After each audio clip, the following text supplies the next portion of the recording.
Hello friends, welcome to today's session of CUCM Automation. Today I'm going to talk about AXL APIs via Python. So today we will start with learning the basic components of programming language. It is not going to be the complete list, obviously because I cannot cover the complete list of components of programming languages in one session. But it is going to be enough to be able to automate the AXL APIs of CUCM. Next, I'm going to take an example problem. Problem is fetching the device pool of a list of given device names. Now, I will also show you what are the steps required to automate this problem. Next, I will give a very brief introduction about Python and then we will head towards the demo session where I'll show you how to automate fetching device pool of a given list of devices from CUCM.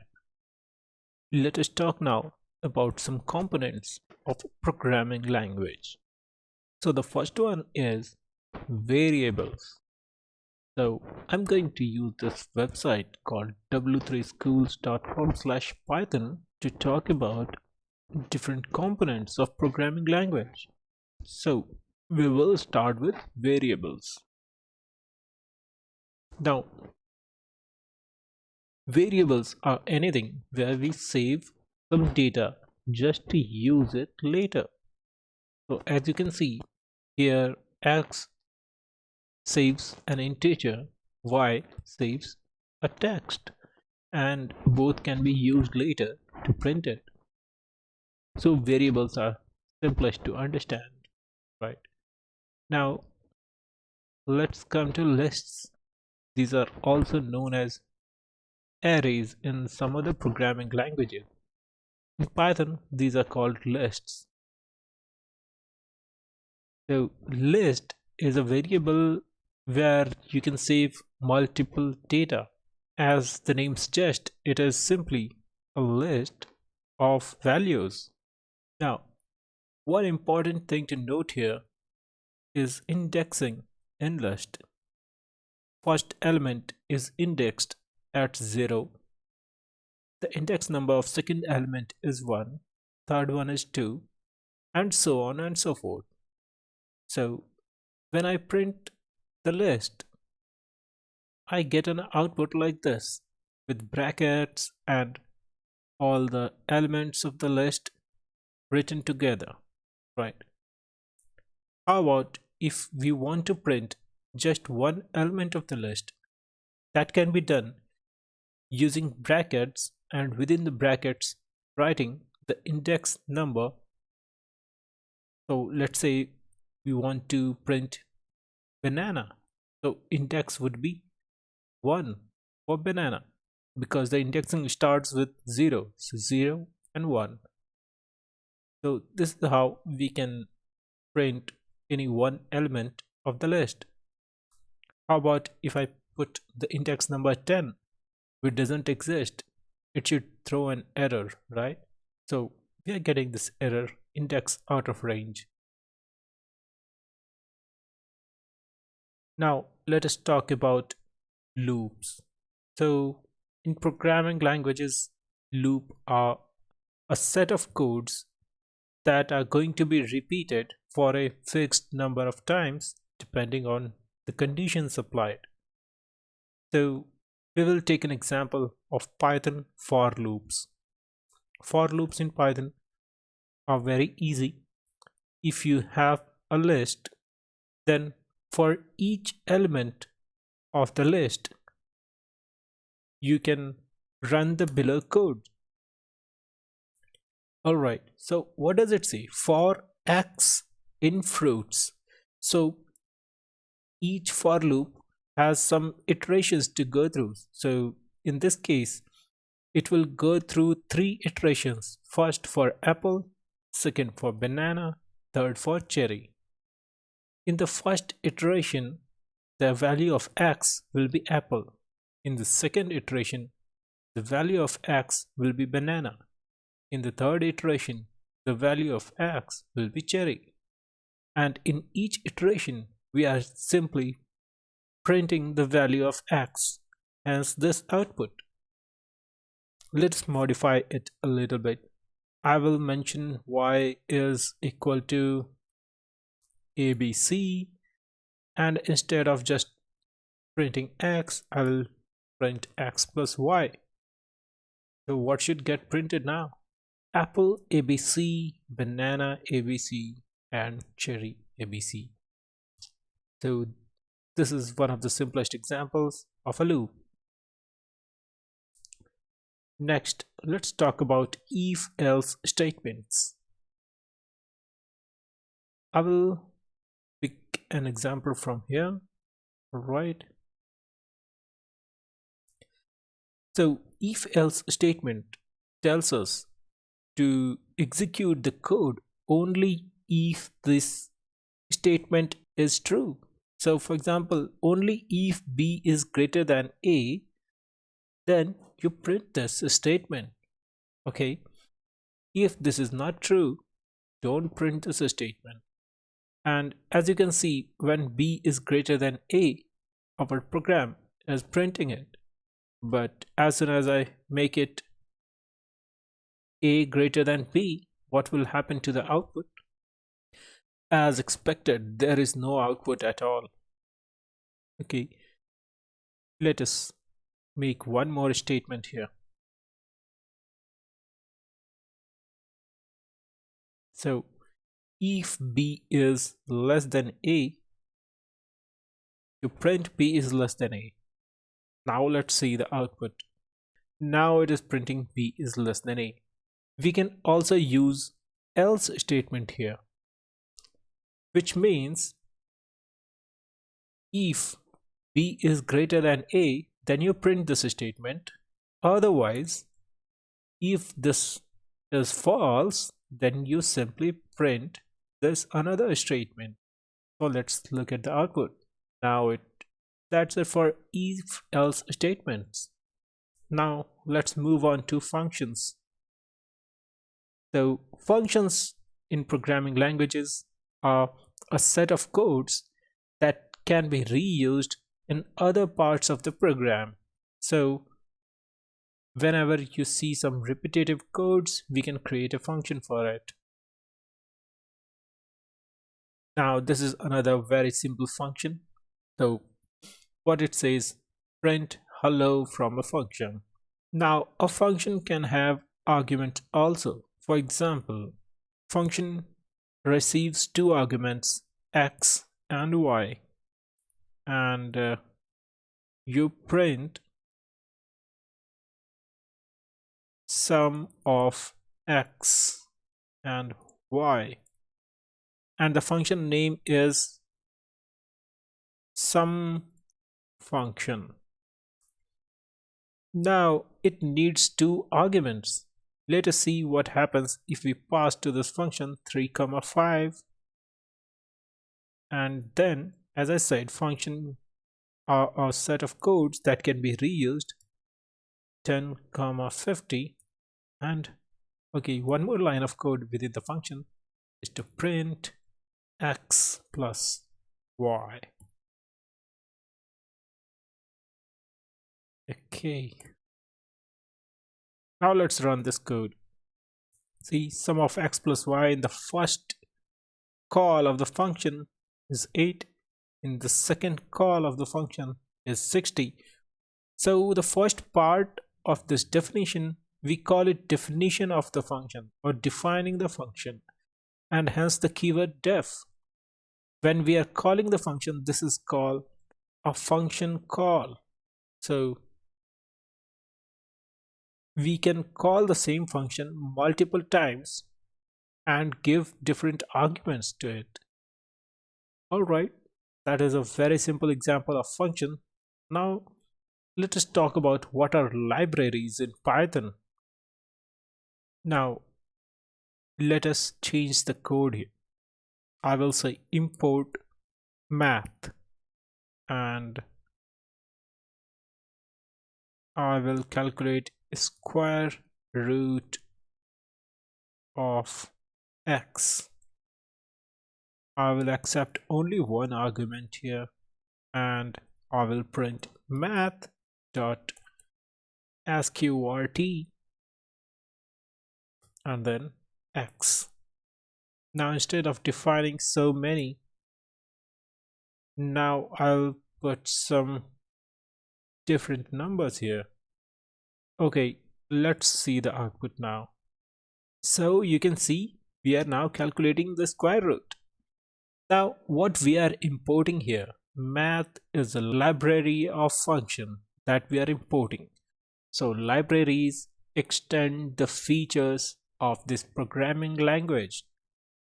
And because sqrt was not a function directly in Python if we had not imported it, only after we imported this math library, we are able to use this sqrt function. So that's what libraries do. Input and output in programming languages. So this is how we take input in Python. We define a variable username, and this is the method we are using, input, and then in the brackets enter username. So it prints enter username, and I can enter username here. So I'll put username learn and train, and it prints username is learn and train. Great. So this is how we take input in Python. So we have completed the basic components of programming language. Let's move ahead. Now, let us take an example problem. So our task is to fetch device pool of a list of devices. So let us say we have a list of 100 device names. Okay.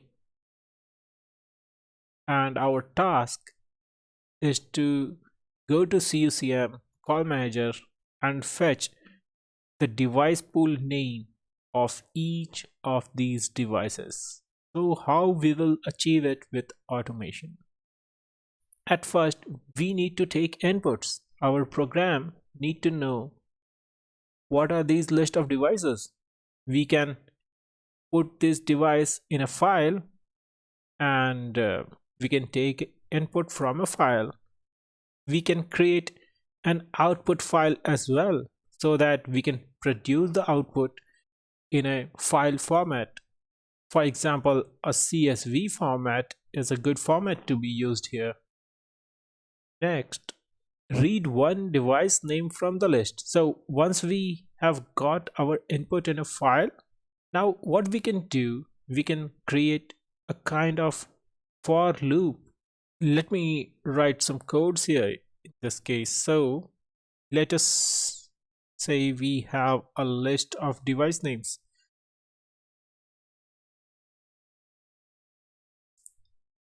So SCP-123, SCP-345, SCP-789. These are the three devices for which we need to know the device pool names. Okay. What do we do next? Read one device from the list, one at a time, right? We need to ask CUCM the device pool name of these devices one at a time. How do we do one at a time? We create a for loop for device in, all right, this should be in small letter, device name list. I will name it device name list, or device name in device name list. And what I will do, I will call a function fetch device pool, fetch device pool of this device name, and we need to save it in a variable. So I will name dev pool name is equal to fetch device pool name, a function to fetch the device pool, and give that function the device name. So it will reply with a device pool. We will save it in a device pool name variable. What we do after this, we print it. We print like this: device pool off, right? And I'll put plus dev name plus is plus dev pool name, and then a new line. All right, sounds good. Now what do we do next? We create a function to ask CUCM for the device pool of that device. So here we have not defined what is this fetch device pool. Okay, so we need to define that function. Dev fetch device pool, and we can reuse the same name here, device name, or any name, d name, let's say. Okay, and inside this function we define the set of codes to ask CUCM the name of the device pool. Okay, so what I'll do here is I will return d name plus Cisco pool. Okay, now read the device name, save it in a variable. We have already done it. Okay, open an Excel file, write the device name in one column and device pool in next column. All right, so in this example we are not going to do exactly the same because we are not opening a file, but yes, we are printing it, the device name and device pool name in the output. And repeat 1 to 4, use loops. All right, we have used loops here, we have used the for loop here. So this kind of a coding step I need to follow to be able to code this requirement. So in today's session we are not showing how to code input and output files, how to read from a file and how to output to a file. However, you can go to this website w3schools.com and understand file handling.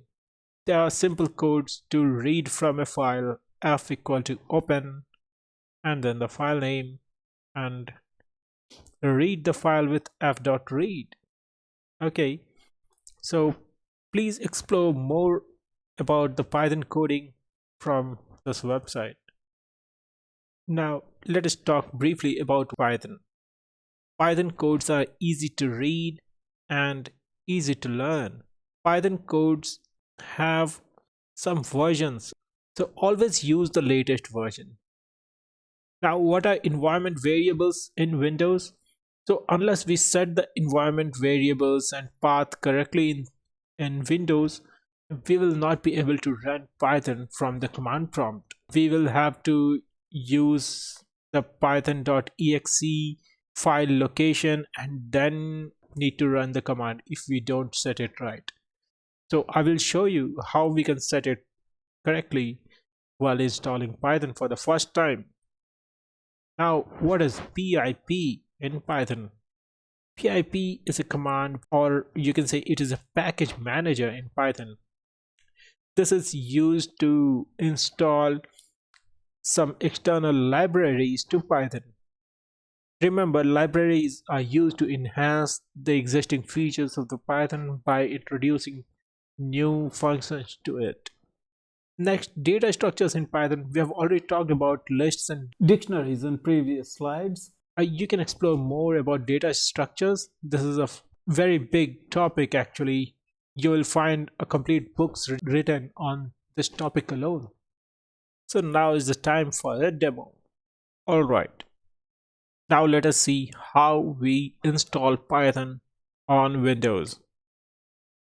Simply type Python for Windows and here, click on the first link from the Google latest Python 3 release. This is what I recommend you to download and use. You scroll down and Windows installer 64-bit recommended. This is the one I'm going to download today. Now let's install the Python. Always use this option, add Python 3.9 to path. These are the environment variables in Windows. I would highly recommend you to use it. I will do install now. Well, I'll close this. CMD, open your command prompt. Python. You see, when you get this output, you know that the Python is installed in your PC. Okay, I can say x equal to 2 and then print x2. Python is working in my PC. Now guys, I'm going to use this code editor. This is Windows Visual Studio Code. I again highly recommend you to use this code editor because it's easy to use, but you can choose any code editor or even a notepad to write Python codes. Let's create a new file, untitled.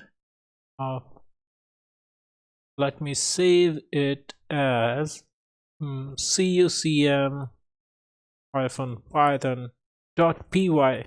That is what it tells program that it is a Python file.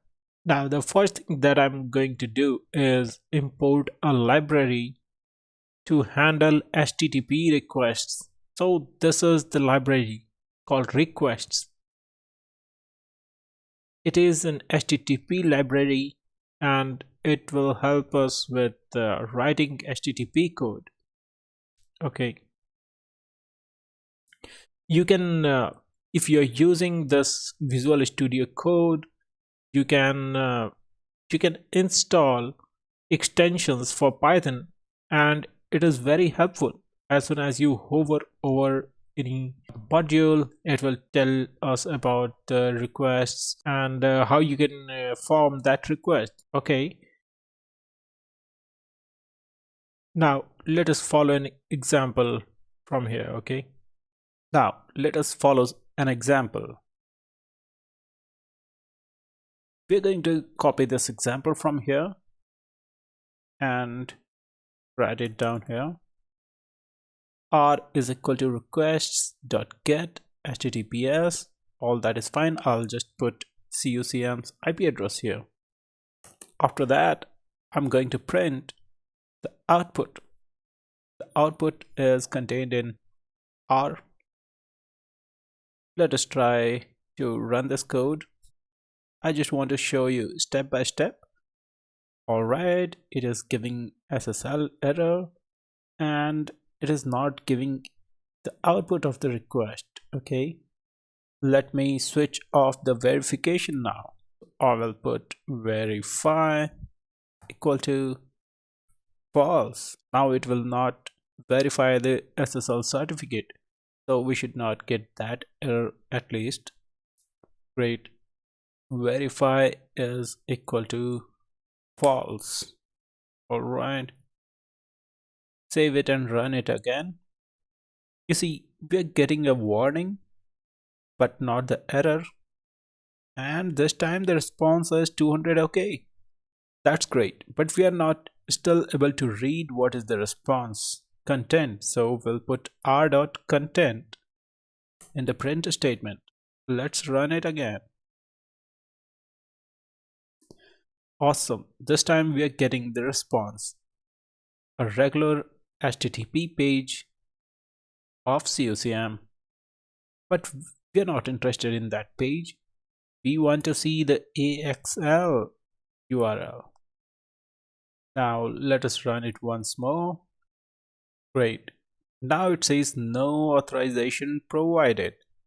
So guys, if you have followed my previous videos, we are familiar with this kind of error and we need to provide authorization to fix this issue. So I need to put authorization in this request now. Now let me put the authorization here. auth is equal to AXL API user and the password. Put it as a string. Now let us run this code again after putting the authorization, username and password. Run without debugging. Now let us see. AXL Web Services is working and accepting requests. That's great. Use HTTP post to send a request. Now we are getting somewhere. Now I will change this get to post because we are going to use post request now. Now if you remember from previous session, this is going to throw an error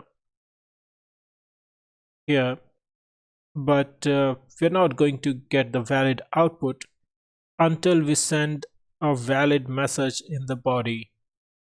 So let me define some variables here. So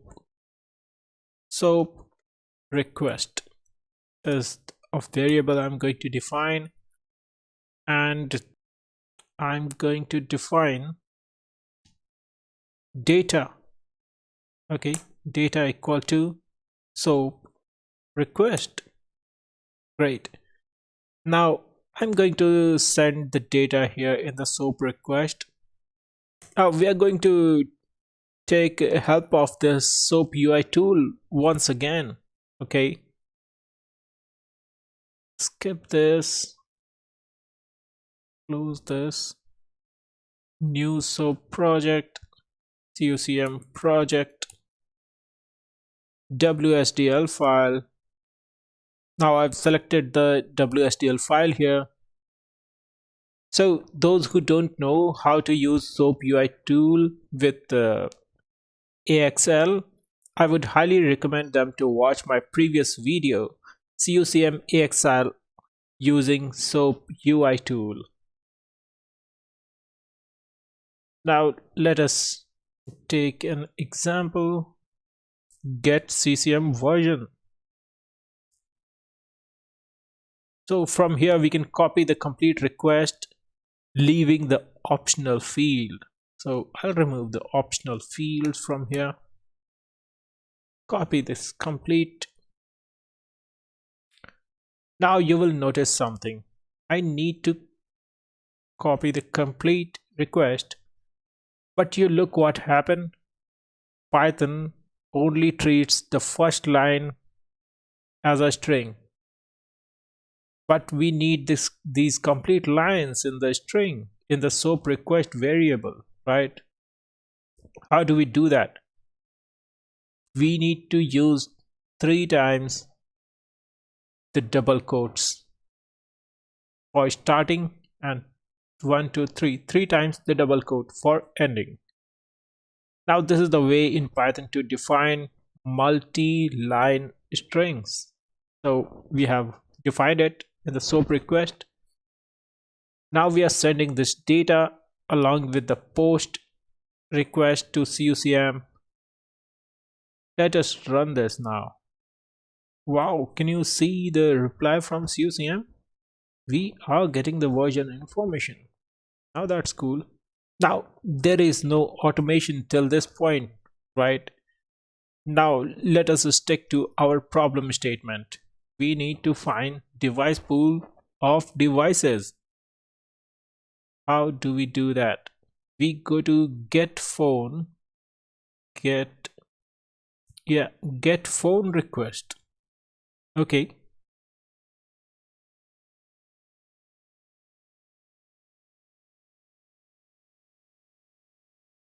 Now to all those who don't know how this request work, so I just removed the optional fields from here. Now we need to send in our request the name of the device name. So let us see how it works. I will open the CUCM administrator.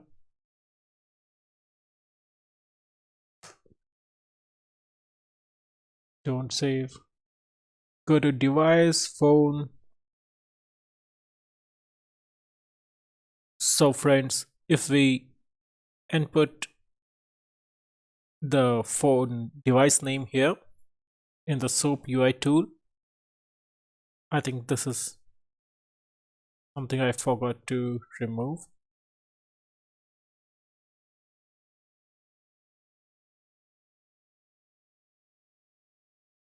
Okay, so this is how we request using the name of the phone, and these are the outputs that we get. All right, let's use it for our example. So go to code editor and input this request message. All right, we will run this request from here. All right, friends. So now we are getting a reply using our code as well. So from our code, we are able to send the SOAP message and get a reply from it. But how do we read this document? So many words and letters, isn't it? Now let us take help from another library. So import request is a library to send HTTP requests, and library to read XML document. So I need to import a library to read XML document. Now this is the library I'm going to use. The library is called XML module E3 element tree that I'm importing as ET. So what I'm going to do here is to read this output using ET. XML doc is equal to ET dot from string. I'm reading this XML document from a string, and r dot content is our string, and I will put print as XML doc. Let us see what happens now. Okay, we are getting something. Now I will read the 0th index of this document. It converts the XML document in a readable format, or we can say in a list kind of format. Now friends, you notice what we are getting at: get phone response. So get phone response, we are at this element. We need to go to device pool name. Let me copy it and then read the text from it. So what I'm gonna do this time is XML doc dot find. Now friends, we can use XPath. So this kind of searching an XML document is known as XPath. You need to just write it in this format, dot double slash, and the tag that you are searching for. All right, and then the text. So friends, using this library, we are easily able to read the device pool name of this device. Okay, now we need to do some automation. Let us say input dev names equal to, now we have a list of device names. Okay, this was just one of it. This was the first device name. Let us take another one. Let us take CSF user one. Okay, let us take another one. a TCT user 19, and let us take one more from this test TP. Alright, so this is our task. There are 4 devices, and with one click we need to find the device pool name of each one of these devices. How do we do it? So we are going to create a for loop for dev name in input device names, right? Now with for each iteration, for the first iteration, dev name will be equal to this tab user 006.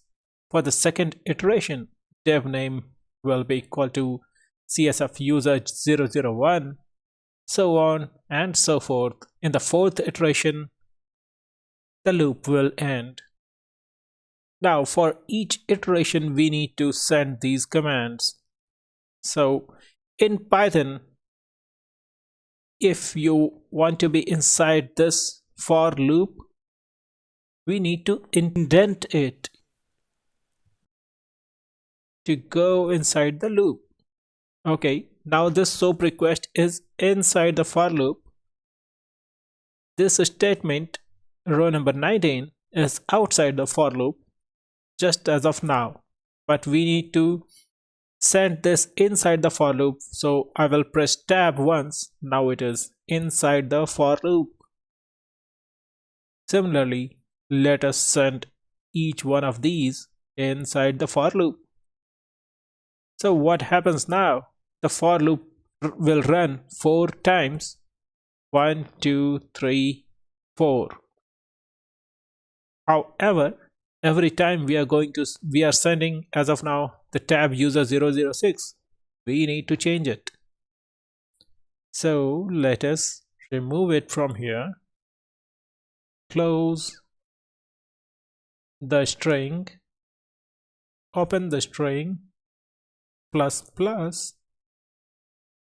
Now here we will input the device name. So our resulting SOAP request will include the device name exactly where it should be.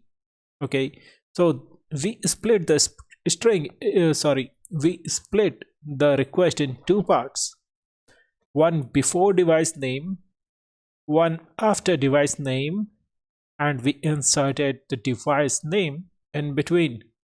So each time for each iteration of the for loop, SOAP request is going to contain the respective device name.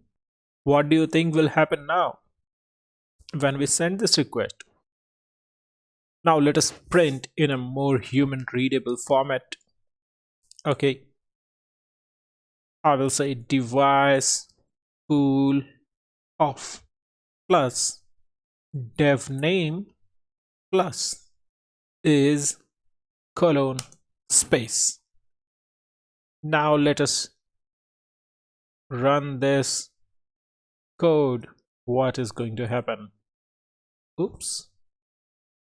Friends, we are getting the output device pool of tab user 066 is test dp, device pool of CSF user 001 is default, device pool of TCT user 019 is default. So this list could have contained hundreds of elements, and with just one click we could fetch the desired results. That's the beauty of automation. Now, what is this? What are these warnings? If you remember, in our last session, we used to get similar warnings. It is unverified HTTP request.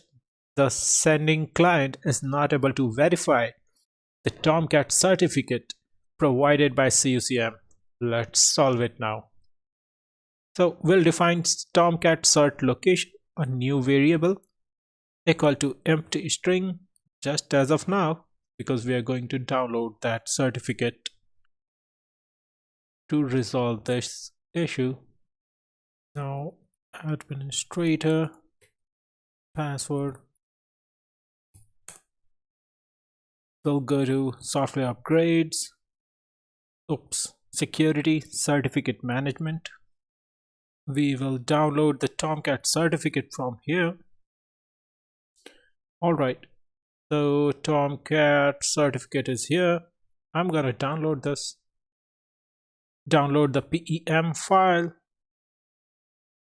save it. Now, one more change we need to do.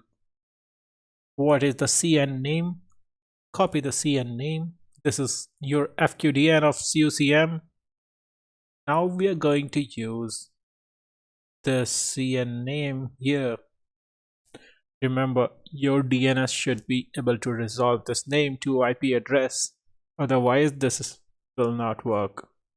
Now, c:/tomcat.pem.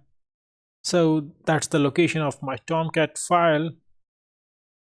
Now in the verify, I will write this variable where I saved the Tomcat certificate file. Now let us run this again. Is it going to verify? Could not find a suitable CA certificate bundle. Invalid path. This should how the path should look like. Let us run this again. Certificate has expired. That's too bad. Let me fix this. So I hope you guys know how to fix this certificate expiry issue. We go to certificate management, generate new self-signed certificate. I just generated the Tomcat certificate from here. And I'm just restarting the Tomcat service now. Great. So now let's download the Tomcat certificate. Run this one again. All right. This guy is giving a lot of warnings now. Subject alt name warning. I'm gonna Google it. Python remove subject alt name warning. I'm gonna use this.